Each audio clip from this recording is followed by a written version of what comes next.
Alright, hello everyone. My name is Jocelyn Felice. I'm a freshman at Elms College. Woo, represent. I love my school. The reason I'm recording this video is I'm very disappointed with a lot of the information that I recently found out about our corrections system here in America. I can speak a little on the topic. I've done a lot of research. Currently, I'm in corrections and rehabilitation. Well, not in corrections. I'm taking the class with a phenomenal professor, Sean Hemingway. Recently, I've come to the conclusion that, I've broadened my education a little more, and the whole point to prison and the correction system and the criminal justice system here in America is to rehabilitate these people and better them so that they can have a better life and be put back into society and flourish, And it's come to my attention recently that we're not focused on rehabilitating them as much as we should be. We're more focused on, trying to use the war on drugs as a deterrent, but it's not working. You're locking these nonviolent drug offenders up for decades at a time and not even giving them the resources they need inside of these prisons so that they can rehabilitate themselves for when they get out. You lock them up for 25 years and then you let them out, you give them $40, send them on their merry way, and they end up right back in the system because you didn't give them, the education they need, the job training they need in order to have a functioning and resourceful life here in America. It just blows my mind that we're locking these young individuals up and putting them away for such long periods of time, taking away their livelihoods, and then throwing them back into a society where they're expected to flourish after we've given them no resources or education to do so. We are more focused on reactive measures than proactive measures. We aren't focused on building schools and helping these kids get an education. We're focused on punishing them after they've made the mistakes, after they've made the mistakes. If we just spent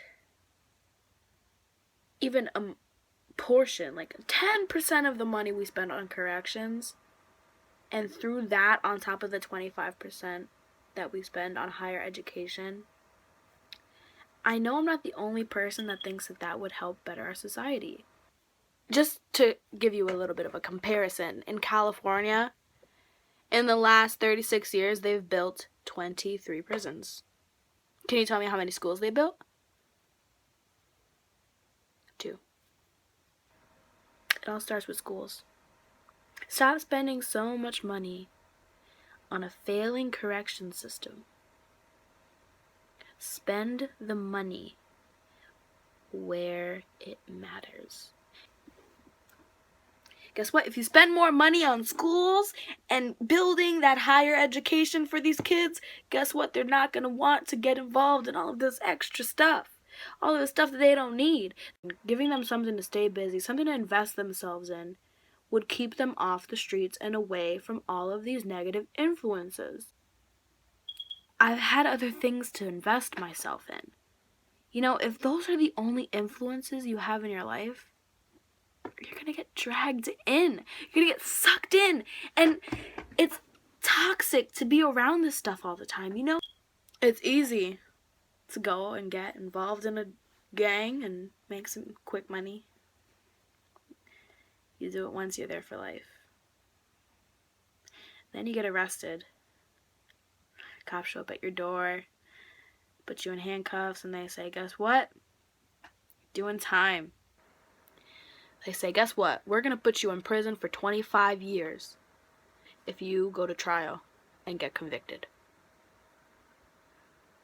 But if you just plead out, you're only looking at 5 to 10. Now, what would you do? If you're looking at 5 years versus 25 years, and chances are you're going to go into that courtroom, presumed guilty, the jury, judge, prosecutor, they're all like, this man is guilty. Before even proving beyond a reasonable doubt that you are, you're going to take that plea. And 97% of people do. 1 in every 3 black men are expected to end up in prison. That's the statistic. That's not me telling you that I expect black people to be imprisoned. That's the statistic. And you know why? Because if you're of color, you walk into that court system presumed guilty. Sorry to tell you that. 1 in every 6 Latino men are expected to end in prison. So 1 in every 3 for black, 1 in every 6 for Latinos, 1 in every 17 for white men.